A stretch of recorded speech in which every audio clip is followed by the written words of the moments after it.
کہتے ہیں کہ بعض اوقات کسی شخص کا نام مسلمانوں والا ہوتا ہے تو کیا ہم اس کو مسلمان جانیں؟ کیونکہ وجہ یہ ہے، وہ کہتے ہیں کہ بعض اوقات غیر مسلمین بھی مسلمانوں والے نام رکھ لیتے ہیں. جیسے ہمارے ملک پاکستان میں کرسچنز حضرات جو ہیں، کسی کا نام سہیل ہے، کسی کا نام جاوید ہے، اس طرح رکھ لیتے ہیں. تو یہ کہتے ہیں کیا کسی کا مسلمانوں والا نام ہو تو مسلمان ماننا واجب ہے؟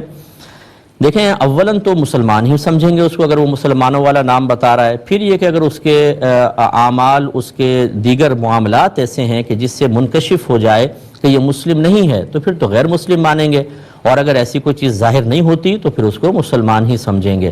تو یہ ہمیں یہ تحقیق کی حاجت نہیں ہوتی ہے کہ یار تم بتاؤ نام تو تمہارا یہ ہے لیکن کیا تم مسلمان بھی ہو یا نہیں ہو. ایسا نہیں کرنا چاہیے، کیونکہ اگر وہ مسلمان ہے تو اس سے مسلمان ڈس ہارٹ ہوگا، اور مسلمان سے اس قسم کے کویسچن کرنا جس سے اس کی دل آزاری ہو یہ غلط ہے. تو لہٰذا آپ آسانی سے نوٹ کر سکتے ہیں کہ وہ کبھی نماز پڑھتا ہے نہیں پڑھتا، قربانی کے ایام میں اس سے ایکٹیویٹیز کیا ہیں، حج کے ایام میں کیا ہیں، دیگر مسلمانوں کے جو بڑے ایونٹس ہوتے ہیں اس میں وہ شامل ہوتا ہے نہیں ہوتا. آپ آسانی سے اندازہ کر سکتے ہیں. اور اگر ایسا کوئی چیز بھی ظاہر نہ ہو لیکن کفر بھی ظاہر نہ ہو تو بہرحال اس کو مسلمان ماننا لازم ہوگا. ہاں، اگر وہ خود ظاہر کر دے تو ایک الگ بات ہے، کہ اور اس کی ظاہری علامات اگر یہ ہو کہ غیر مسلمین سے ملتا ہے، چرچ وغیرہ میں جاتا ہے، اور ایسے اس کے زبان سے کیونکہ مخصوص الفاظ بھی بتا دیتے ہیں کہ اس کا کس کمیونٹی، کس مذہب سے تعلق ہے.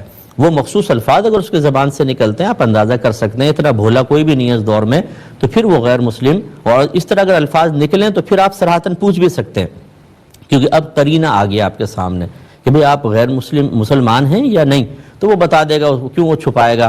تو ایسے کسی قرینے کے بعد سوال کرنا تو جائز ہے، لیکن ویسے مسلمان سے سوال کرنا مناسب نہیں ہوگا.